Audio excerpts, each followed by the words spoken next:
Welcome to Comedy Global.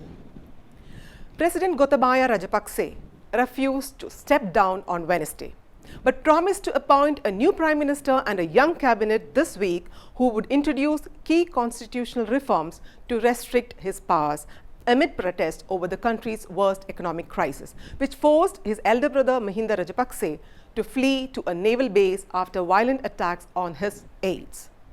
I'm Anjana and let's delve more into this topic. President Gotabaya said in a late-night televised speech to the nation that after naming the new Prime Minister and government, a constitutional amendment will be moved to adopt the provisions of the 19th Amendment to the Constitution, which will give Parliament more authority. Sri Lanka has been without a government since Monday, when Mahinda Rajapaksa, Gotabaya's elder brother and Prime Minister, resigned when violence erupted following his supporters' attack on anti-government protesters. The attack sparked widespread violence against Rajapaksa supporters, resulting in the deaths of 9 individuals, including 2 police officers.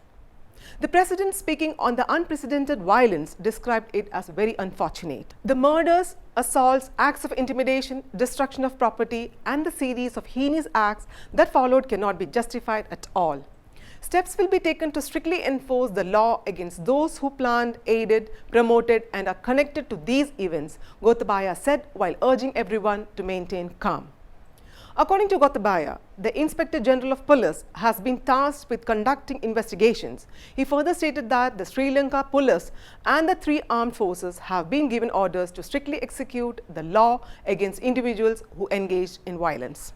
According to official sources, Mahinda Rajapaksa, a 76-year-old Sri Lanka People's Party leader, known for his brutal military campaign against the LTTE during his presidency from 2005 to 2015, is being protected at the Trincomalee Naval Base after being evacuated from his official residence.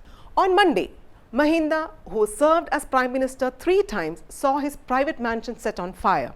After a series of murderous attacks on his supporters, he and his family evacuated their official mansion, Temple Trees, and sought refuge in the naval base in Trincomalee.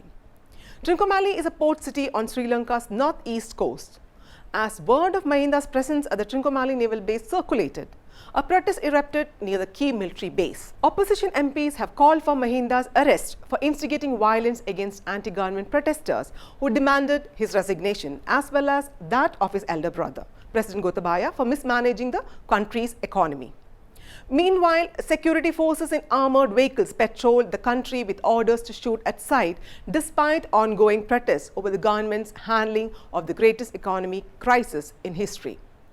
Combat riders from the Armed Special Forces have also been deployed on mobile patrol across Colombo and its outskirts. President Gotabaya has previously urged the public to reject subversive activities, saying that now is the moment for all Sri Lankans to work together to tackle the country's economic, social and political issues. President Gotabaya is likely to meet with dissidents from the ruling party and the main opposition SJB to overcome the political deadlock and choose a successor to deposed Prime Minister Mahinda Rajapaksa. A curfew has been imposed across the island nation after protesters set fire to the governing Rajapaksa family's ancestral home amid rising fury over the family's mismanagement of the economy, which has resulted in the island nation's greatest economic crisis.